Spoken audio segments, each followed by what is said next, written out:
What's his name? Oh boy. Oh boy. Yeah, that's great.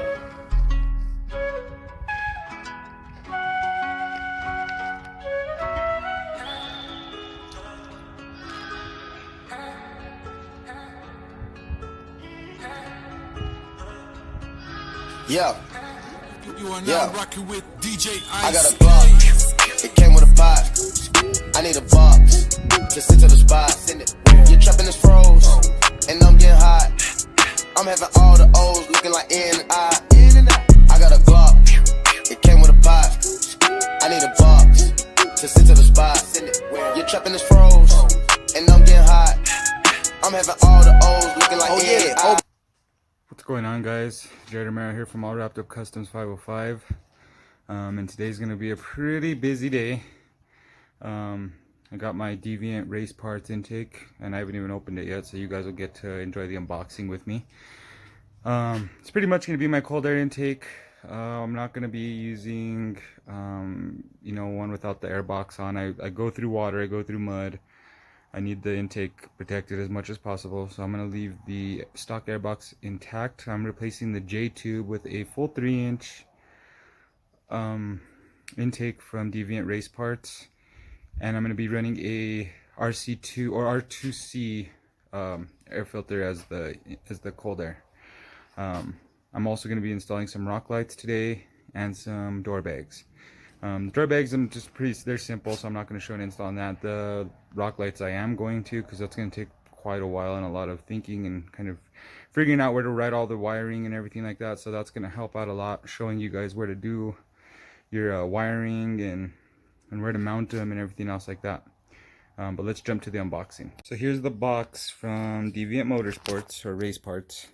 I got it off of revolutionoffroad.com.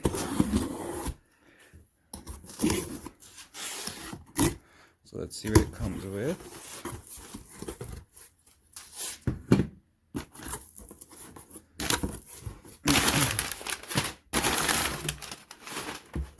So it comes with some cool stickers, some new clamps. So it has 2 clamps. You're gonna have to use 2 of the factory clamps to connect it to the airbox and to the turbo. This connects it to the tube on this part right here. They gave you new couplers, some higher upgraded couplers, and this is aluminum. This is not silicone. This is not rubber, plastic. This is all aluminum. It's 3-inch all the way through. Let's put this over here for a second so I can explain to you guys. The ones that I did a lot of research and asked a lot of people about these. I just didn't like how, like the RPM ones or the aftermarket assassin ones or even the Evo ones, they go really thick here and then get all tiny down here. This one's all the way through. I just believe that it's going to get better flow, especially because I'm going to be doing the higher mods and the tunes and stuff like that, so I'm going to need more airflow for the boost that I'm going to be pushing. Also, probably right after we install, I'm going to do a little discussion about some things that I'm finding out about the RZRs, just to kind of update you guys on some things to look out for. And things, if you have a 16, things you got to do to be able to push higher boost levels and higher tunes. But let's get started on the install. Alrighty guys, so first step is to remove this. I've also loosened everything up, so I'm just walking you through everything first. But everything's loose already, so you just pull this off, set it aside. Then take your airbox lid off, which I already took off. Like I said, it's loose. Set that aside. Take off the air filter. Okay. Set that dirty boy aside. Okay, that should give you enough access to every part that you need. First off, you gotta loosen this guy down here that bolts onto the turbo. And then unloosen this guy up here that bolts onto the airbox. And that's going to be your first step.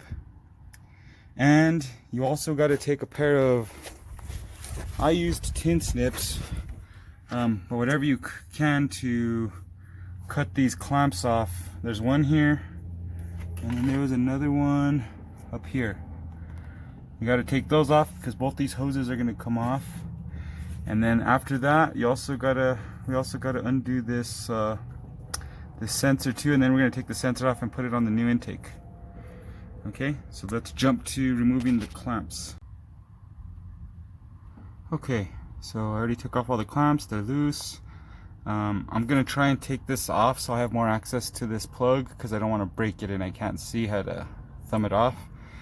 But pretty much we're gonna be eliminating this tube, so you can yank this guy right off.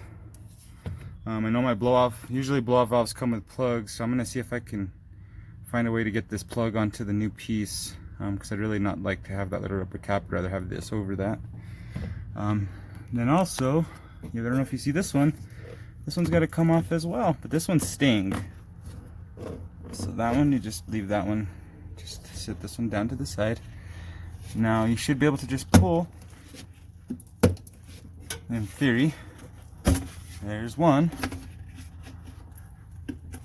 Okay, and that should have given me enough room to access this, which I kind of had a feeling was just a thumb down and pry it off.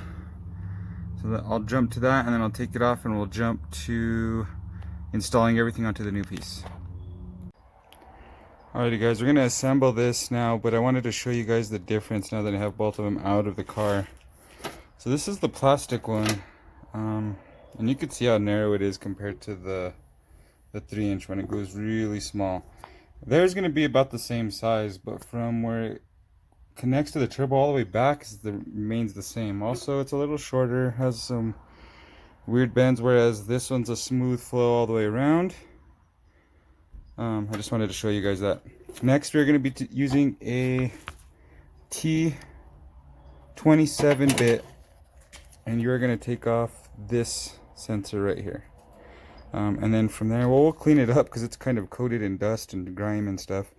And then we're going to put it on this, and I believe this is a 7 or 8 millimeter Allen key, but I will let you guys know once we install it.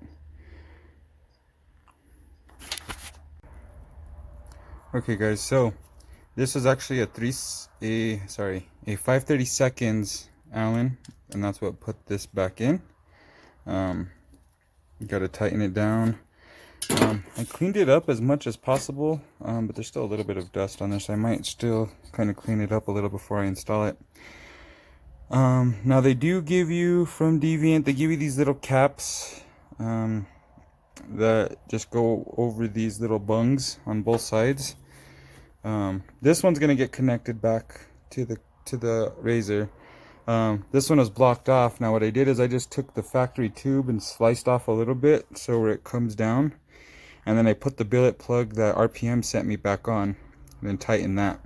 I just feel this is more of a secure way of kind of closing off this edge versus this thin piece of rubber. I mean, this was even hard to cut through. I used a hacksaw to cut through it, so it's some pretty good rubber. And now we're ready to reverse install. Another problem that I encountered, because Deviant wants you to use your stock clamps, this one I found didn't fit. Even if I opened it up all the way, it was just too small. If you removed your Jtube, one of the clamps will work from that, so I'm going to use that clamp here, and that'll work for there. If not, you're going to need to get a big hose clamp. That was my next thing if I didn't that was my next option if I didn't have this clamp, but since I have this one, make it all V-band, and good to go. So we're going to jump to having it installed, and I will show you what it looks like when we're done. Alrighty guys, so there it is installed. Both hoses are installed on it. There's the one that I blocked off, that's my like custom little plug job, and then there's the other line right here. I'm gonna tell you, it was a mission to get this part on, because of the clamp. You may have to go get a clamp, depending on if you haven't replaced your charge tube and you didn't keep those other clamps. I used, like I said, the one off my charge tube to connect there, and then the other two worked for the air box and all that. But now let's go to the discussion now that I installed it, and I'll let you guys know what I've been finding out about the RZRs. Okay, now the last thing I wanted to go over was a little bit of a discussion about the little bit of issues that, you know, both companies have been having, Can-Am and RZR. I've been hanging out with a bunch of Can-Am guys, and I'm finding that they're saying that when their belts kind of go bad, this piece kind of gets grenaded, and then the belt kind of explodes and starts cracking in different places. So that's kind of Can-Am's weak point.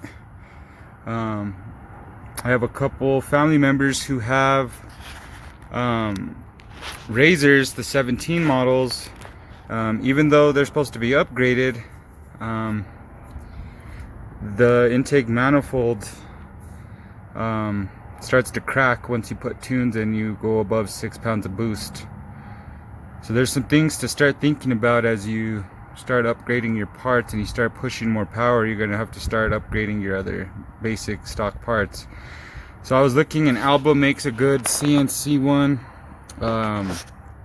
to replace the intake manifold, so once you start pushing more your higher tunes and you push more boost, it can handle it. Also, there's no difference between the 16 and the 17 as far as the turbo and everything else. I've read several discussions. If you argue too, you're kind of naive, like it says in the forums as well. The only real difference with the motor and power wise is you have to upgrade your head gasket.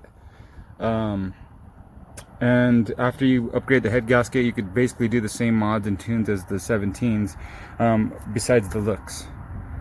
So just some things to start thinking about. I'm trying to get my RZR to breathe better, so I'm going to be getting an exhaust, which comes Thursday. Ordered the dual Gibson exhaust. We'll do an install on that. Tomorrow, probably do the rock lights. But that's about it. Like, comment, subscribe. Thank you so much, Deviant Race Parts, for your intake. We're going to try it out this coming weekend in Red River, and we'll show you guys that footage. But until then, rock light time tomorrow. See you then, guys.